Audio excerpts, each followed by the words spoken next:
Hey everybody, welcome back. Stacker here. In today's numismatic news and information for the 28th day of July 2023, I'm going to welcome you over to moneymetals.com to show you the live spawn prices. But before that, huge shout out and a big thank you to each and every single one of our channel members. Really appreciate all y'all. Thank you all very much. Now, here we go. Moneymetals.com says that gold's up 275 to 1957.90. Silver up 3 pennies to 24.36.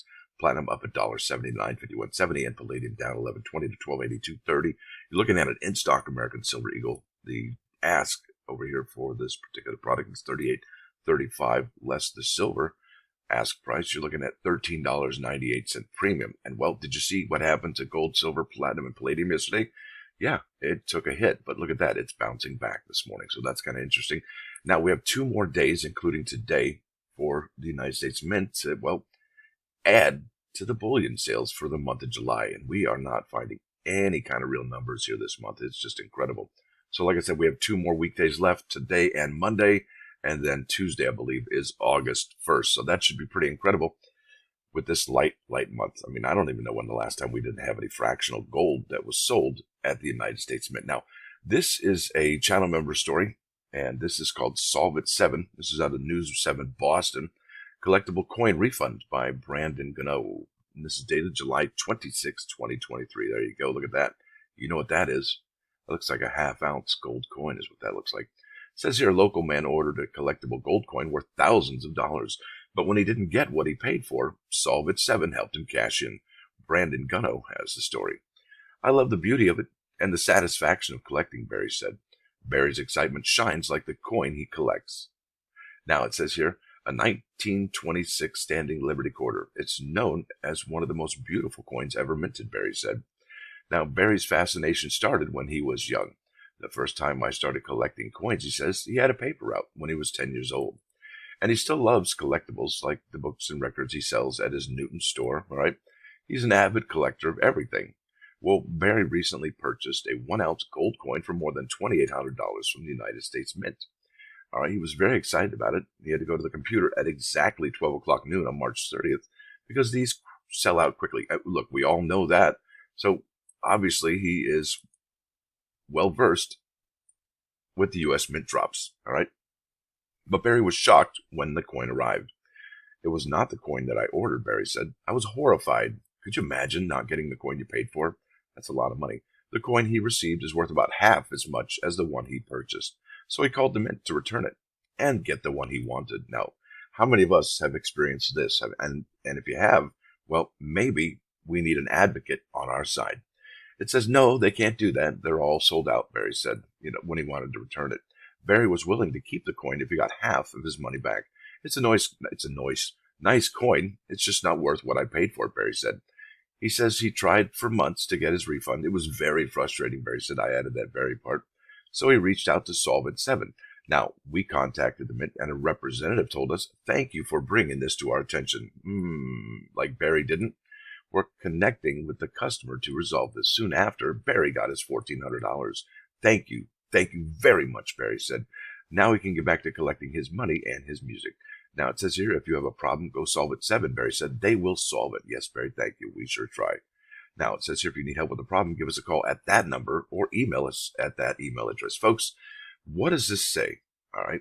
Well, that you need an advocate on your behalf, somebody with some authority and clout, maybe a news organization, maybe another advocate organization to get you to, let's face it, what you want, what you paid for. And why is it that this gentleman wasn't able to resolve that on his own? Think about that. That's amazing. And that's terrible, because why should we need an advocate? That's a question we need to answer. Now, over here, there's another interesting story by Elliot.org. Elliot Report. That's a Silver Eagle, if you can believe that. And I don't know what's going on here. Anyway, his Silver Eagles never landed. Can PayPal get him a refund? And this is from June 13, 2023 by Christopher Elliott. Mark's son orders commemorative coins and uses PayPal to pay for them, but the seller never delivers them. Can he get a refund from PayPal? And here you go. This is along the same lines as when we try to do something, the little guy, right? And look, the other guy was a dealer, and he was having problems with the United States Mint, okay? Now, here we are. Question. I recently ordered 10 American Silver Eagle coins for $232 and used PayPal to pay for them, but I never received them. I contacted the seller multiple times with no result. Now, has this happened to you folks? And I'm sorry if it has. That's terrible. But we are living in times, I think, now where these types of story are going to get more prevalent and more abundant on the news, regrettably, right? That's the sad situation, I think, what we're going to be seeing here. And you have to protect yourself, and you have to have an advocate, because check this out. Now, once I disputed the transaction through PayPal, the seller responded to them with tracking information. Okay, that seems reasonable, right? According to the seller, he shipped with UPS, that's brown, which states on the tracking information that the package was left on my deck. Well, I don't have a deck, he says. The only accessible delivery location is the front door. Whoops, that does not add up. I feel this is a fraudulent transaction. The seller gave a fake UPS tracking form to PayPal. I would hope that PayPal would investigate further. The seller never responded to my request for tracking information or order status. Now, PayPal's website is difficult to navigate once they have closed a dispute. Absolutely. You can't talk to a person. Actually, you can. I should probably have that number for you. Can you? I'll leave that link in the. I'll leave that number in the description below. Can you give me my money back? Mark's son, Las Vegas. So here we go. This is the answer. So, have you been taking advantage of folks where you didn't get what you paid for? Well, sometimes you have to reach out to an advocate to get things done, and that's totally regrettable, like I said with the last article. The Silver Eagles should have landed on your front door as promised. I would have been suspicious of a UPS document that said the package was delivered to a non-existent deck, too. And PayPal shouldn't have arbitrarily closed your case and made it difficult for you to appeal the decision. Now, there you go. I think that's the crux of it all right there. That's crucial, is that you're not able to, or they made it difficult to appeal the decision, especially once it's closed, right? So you can't really say anything further. It's like case closed, move on, shut up, go away. That's horrible. That's not customer service. Now, PayPal offers a guarantee that when you use the payment system, or their payment system rather, and you don't receive what you ordered, it protects you. Well, in what ways?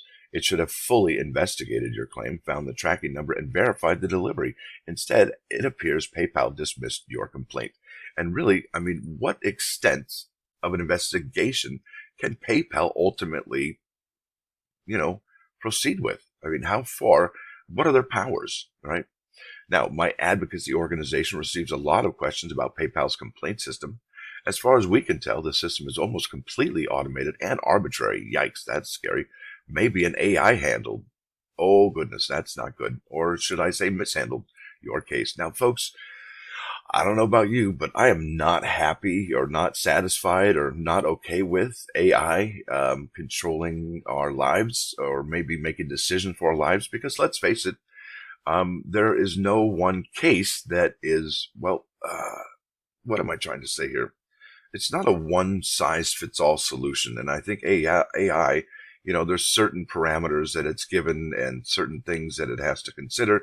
But really, ultimately, I think that the bottom line, things should be handled on a case-by-case basis by a human being.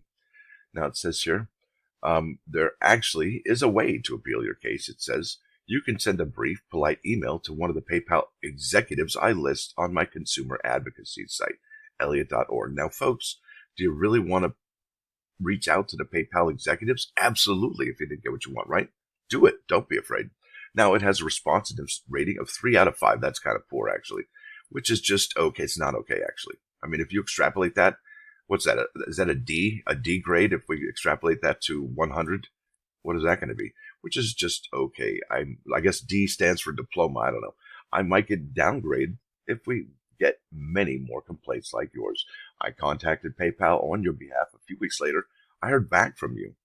It says here, I just had communications from PayPal, and they have reversed their original decision and resolved the issue in my favor. You said thank you. Now, let's think about that for a second. Look, you don't want to have to go outside your own